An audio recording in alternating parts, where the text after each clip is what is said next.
Hello guys, welcome back to the channel and welcome back to elite wrestling. तो guys आज इस video में हम बात करने वाले हैं कि क्या John Moxley versus Bryan Cage ये मैच खतरे में है और क्या ये मैच होगा भी या नहीं, और ब्रायन केज के AEW कॉन्ट्रैक्ट की थोड़ी सी और डिटेल सामने आ गई है। पेंटागन जूनियर फील कर रहे थे गिल्टी और जेरिको रिलीज कर रहे हैं क्वारंटाइन, और मैंने जेरिको के बारे में क्या कहा ये आपको अगर पता नहीं चला तो गाइज ये वीडियो एकदम ध्यान से देखना। और अब तक तो आपको पता चल चुका होगा कि आज इस वीडियो में मेरे पास आपके लिए AEW से रिलेटेड बहुत ही इंपॉर्टेंट न्यूज और अपडेट्स है जो आपको जरा भी मिस नहीं करने चाहिए, इसलिए ये वीडियो एकदम आखिर तक देखना। और गाइज चलिए वीडियो शुरू करते हैं। पर गाइज ये वीडियो शुरू करने से पहले मैं आप लोगों को कुछ कहना चाहूंगा, और बात यह है कि ऑल एलीट रेसलिंग के टॉप 10 और टॉप 5 सीरीज को रैप अप करने के बाद अब हम ऑल एलीट रेसलिंग की एक नई सीरीज शुरू करने जा रहे हैं, जिसमें हम ऑल एलीट रेसलिंग और ऑल एलीट रेसलिंग के रेसलर्स के बारे में कुछ ऐसे पॉइंट्स के बारे में बात करेंगे जो शायद आपको पता नहीं होंगे, और इसीलिए इस सीरीज का नाम होने वाला है AEW Did You Know। और मैं होप करता हूँ कि ये सीरीज आपको पसंद आएगी, और इसी तरीके की 2-3 सीरीज हम शुरू करने वाले हैं जहां पर हम पैरेलली हर एक सीरीज के बारे में बात करेंगे।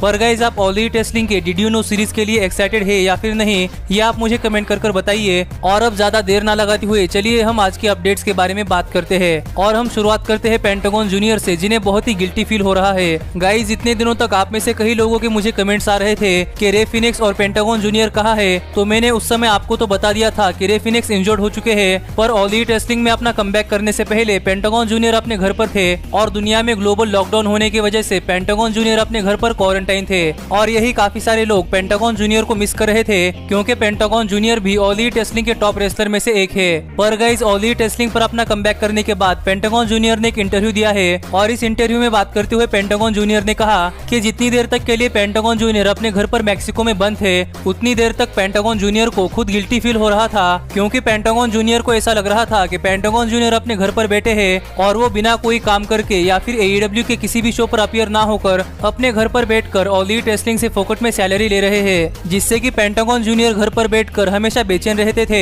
और उन्हें गिल्टी भी फील होता था कि वो ऑल एलीट रेसलिंग पर अपीयर नहीं हो रहे और वो बिना कोई काम करके अपनी सैलरी ले रहे थे, जबकि उनके भाई pentagon junior all elite wrestling की हर टेपिंग पर अपीयर हो रहे थे। पर गाइस फाइनली पेंटागन जूनियर अपने गिल्ट को ओवरकम कर मैक्सिको के बाहर निकले हैं, और अब हमें pentagon junior all elite wrestling के डायनामाइट शो पर अपीयर होते हुए दिखाई दे रहे हैं। और गाइस ये चीज दिखाती है कि फैंस किसी रेसलर को मिस कर रहे थे, क्योंकि वो रेसलर अपने घर पर बैठा है, पर यहाँ पर उस रेसलर के साथ ऐसी सिचुएशन है कि उसे खुद को गिल्ट फील हो रहा है कि वो अपना काम नहीं कर पा रहा और अपने फैंस को एंटरटेन नहीं कर पा रहा। तो गाइस आपका इस पेंटागन जूनियर के स्टोरी के ऊपर क्या कहना है ये आप मुझे कमेंट कर बताइए। पर गाइस आज मेरे मन में पेंटागन जूनियर के लिए रिस्पेक्ट और भी ज्यादा बढ़ गई है। और वही अगर हम बात करें रे फिनिक्स की, तो गाइस रे फिनिक्स US में ही रहते हैं, जिससे कि रे फिनिक्स ऑल एलीट रेसलिंग के डायनामाइट शो पर अपीयर हो रहे थे, पर पेंटागन जूनियर के साथ ऐसा नहीं था, वो मैक्सिको में लॉकडाउन थे। और मैं होप करता हूँ कि हमें जल्द ही पाक भी ऑल एलीट रेसलिंग के टेलीविजन पर दिखाई दे, क्योंकि अगर आपको पता नहीं है तो फिर मैं आपको बता दूं कि गाइस पाक भी अपने होम टाउन यानी कि इंग्लैंड में लॉकडाउन हो चुके हैं, और पता नहीं पाक वहां से कब निकल पाएंगे। पर गाइस अब हम आगे बढ़ते हैं और बात करते हैं हमारी अगली अपडेट की, और गाइस बात करते हैं ब्रायन केज की ऑल एलीट रेसलिंग के कॉन्ट्रैक्ट के बारे में। तो गाइस मैंने आपको ब्रायन केज की ऑल एलीट रेसलिंग के कॉन्ट्रैक्ट के बारे में थोड़ी सी डिटेल्स पहले की वीडियोस में दे दी है, जहां पर मैंने आपको बताया था कि TNA कंपनी के साथ कॉन्ट्रैक्ट खत्म होने के बाद ब्रायन केज ने ऑल एलीट रेसलिंग कंपनी को साइन कर लिया था, पर वो इंजर्ड थे, इस वजह से वो ऑल एलीट रेसलिंग के डायनामाइट शो पर अपीयर नहीं हो रहे थे। और जितनी देर तक ब्रायन केज इंजर्ड थे उतनी देर तक ऑल एलीट रेसलिंग ने ब्रायन केज को पे किया है। पर अब ब्रायन केज के कॉन्ट्रैक्ट के बारे में थोड़ी सी और डिटेल सामने आ गई है, और हमें इन डिटेल से ये पता चलता है कि गाइस ब्रायन केज ने अपना TNA का कॉन्ट्रैक्ट एक्सपायर होने से पहले ही ऑल एलीट रेसलिंग कंपनी के साथ एक कॉन्ट्रैक्ट साइन कर लिया था। और जब ब्रायन केज TNA में अपना आखिरी मैच रैप वैन डैम के खिलाफ लड़ रहे थे, तब भी Bryan Cage all elite wrestling company के अंडर थे। और ये एक बड़ी डिटेल ब्रायन केज के ऑल एलीट रेसलिंग के कॉन्ट्रैक्ट से सामने निकल कर आ रही है, जहां पर ब्रायन केज ने TNA कंपनी के साथ अपना कॉन्ट्रैक्ट खत्म होने से पहले ही ऑल एलीट रेसलिंग कंपनी के साथ एक कॉन्ट्रैक्ट साइन कर लिया था। और पता नहीं कि इसका असर ब्रायन केज के ऊपर पड़ेगा या नहीं, क्योंकि जहां तक मुझे पता है वहां तक मुझे लगता है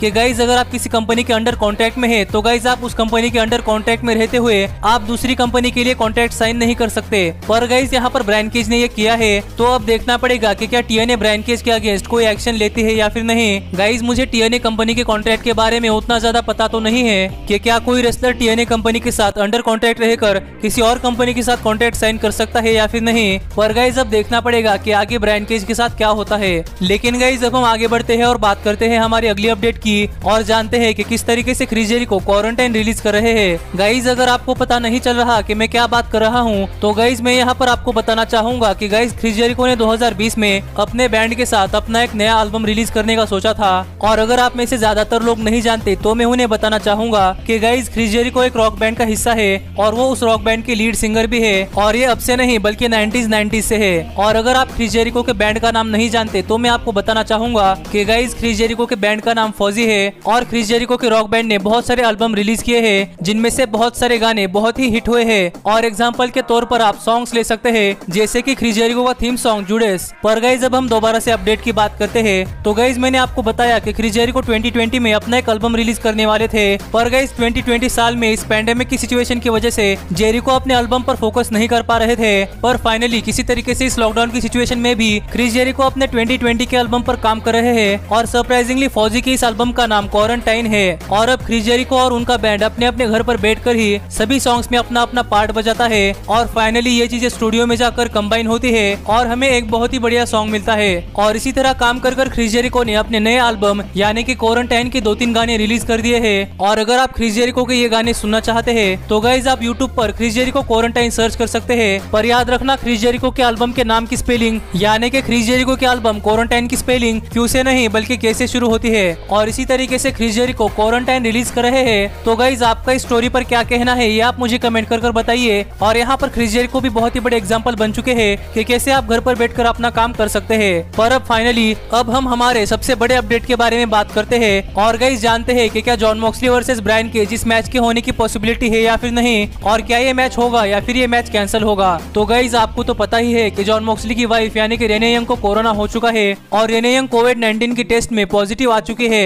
और जॉन मॉक्सली रेने यंग के कांटेक्ट में आए थे। इस वजह से जॉन मॉक्सली इस वीक वाले डायनामाइट शो पर अपीयर नहीं हुए थे और अब जॉन मॉक्सली ने खुद को सेल्फ क्वारंटाइन कर लिया है और जॉन मॉक्सली की टेस्ट भी निगेटिव आ चुकी है। तो गाइस यहाँ पर आप सोच रहे होंगे कि John Moxley versus Bryan Cage ये मैच हमें जरूर देखने को मिलने वाला है क्योंकि गाइस जॉन मॉक्सली की टेस्ट निगेटिव आ चुकी है। पर यहाँ पर मैं आपको बताना चाहूंगा कि गाइस ऐसा नहीं है, बल्कि यहाँ पर इससे पहले भी कुछ ऐसे केसेस आए हैं जिनको पहले तो कोविड-19 के लिए निगेटिव टेस्ट किया गया था, पर गाइस 1-2 हफ्ते बाद उन्हें दोबारा टेस्ट करने के बाद उनकी कोविड-19 की टेस्ट पॉजिटिव आ चुकी थी। और ऐसे सेम केसेस हमें WWE में भी देखने को मिल रहे हैं जहाँ पर कई लोगों की पहली टेस्ट निगेटिव आई थी लेकिन 1-2 हफ्ते के बाद दूसरी टेस्ट करने के बाद दूसरी टेस्ट पॉजिटिव आई थी। और यही सेम चीज जॉन मॉक्सली के साथ है क्योंकि जॉन मॉक्सली कोविड-19 के पर्सन के टच में आ चुके थे और जॉन मॉक्सली की पहली टेस्ट तो निगेटिव आ चुकी थी। लेकिन गाइस पता नहीं फ्यूचर में क्या होगा, इसलिए जॉन मॉक्सली ने अपने आप को सेल्फ क्वारंटाइन कर लिया है। और यहाँ पर जॉन मॉक्सली की सिचुएशन देखकर डॉक्टर्स ने ये कहा है कि डॉक्टर्स 1 हफ्ते के बाद जॉन मॉक्सली की एक बार फिर से कोविड-19 के लिए टेस्ट करने वाले हैं और अगर उस टेस्ट में जॉन मॉक्सली निगेटिव आते हैं तो guys John Moxley fighter Fest में रेसल कर सकते हैं। और जॉन मॉक्सली की ये टेस्ट फाइटर फेस्ट के 1-2 दिन पहले होने वाली है और इस टेस्ट के बाद हमें पता चल जाएगा कि जॉन मॉक्सली फाइटर फेस्ट में आने वाले हैं या फिर नहीं। और मैं तो यहाँ पर यही होप कर रहा हूँ कि गाइस जॉन मॉक्सली की दूसरी टेस्ट निगेटिव आए और हमें फाइटर फेस्ट में John Moxley versus Bryan Cage ये मैच देखने को मिले क्योंकि गाइस ये मैच भी थोड़ा सा अनप्रेडिक्टेबल है और हमें देखना पड़ेगा कि फाइटर फेस्ट में क्या होता है।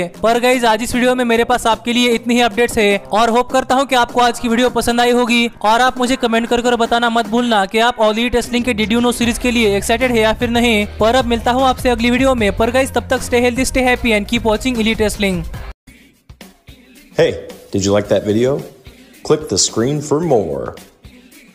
And where do you think you're going? And thanks so much for being the elite. The elite, the elite. What, Nick, you're not going to sing it all with me this time?